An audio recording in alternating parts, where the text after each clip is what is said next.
27টি shot, 6টি on target shot, 51টা opposition বক্সের touch আর 11টা corner নিয়েও কেপ ভার্দের সঙ্গে 0-0 ড্র স্পেনের। This is what a world cup is the greatest show on earth.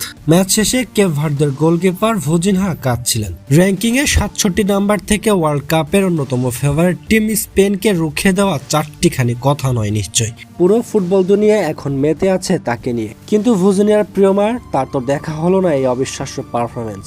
মাঠে বসে ছেলের এমন অবিশ্বাস্য পারফরমেন্সের সাক্ষী হতে পারলেন না তিনি। সময় মতো ভিসা কার্যক্রম শেষ না হওয়ায় আসতে পারেননি মা, আর তাই তো ম্যাচ শেষে কাঁদলেন ভুজিনিয়া। সামান্য কিছু অর্থাভাবের জন্য এমন অবিশ্বাস্য ম্যাচ মাঠে বসে উপভোগ করতে পারলেন না প্রিয় মা। অথচ এই ভুজিনিয়ায় গড়েছেন ইতিহাস। একটা ম্যাচ 90 মিনিট, আর তাতে পুরো বিশ্ব দেখেছেন গোলবারের নিচে কি কি করতে পারেন তিনি।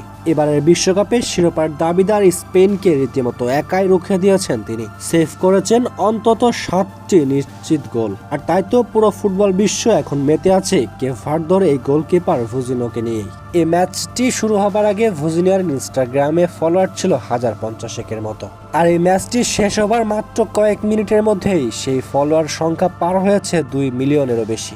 এখন তার ইনস্টাগ্রামে ফলোয়ার প্রায় 5 মিলিয়নের কাছাকাছি, যে পরিসংখ্যানই বলে দেয় ফুটবল ভক্ত সমর্থকদের মনে রীতিমতো গেঁথে গেছে ভুজিনিয়া। প্রথমবারের মতো বিশ্বকাপ খেলতে আসা কেপ ভার্দে তাদের গোলবারের নিচে পেয়েছে এক আত্মবিশ্বাসী গোলকিপারকে। বয়সটা তার 40 হয়েছে।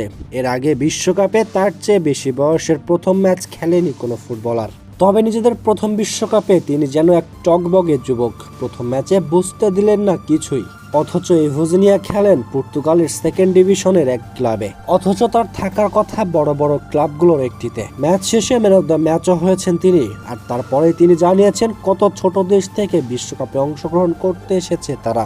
নিজেদের প্রথম বিশ্বকাপে ভুজিনিয়া তার দেশ কেপ ভার্দেকে যেন রীতিমতো বিশ্বমঞ্চে দাঁড় করিয়ে দিয়ে গেলেন। বিশ্বকাপের প্রথম ম্যাচে কেপ ভার্দের হয়ে ভুজিনিয়ার এই পারফরমেন্স হয়তো দীর্ঘদিন মনে রাখবেন তিনি।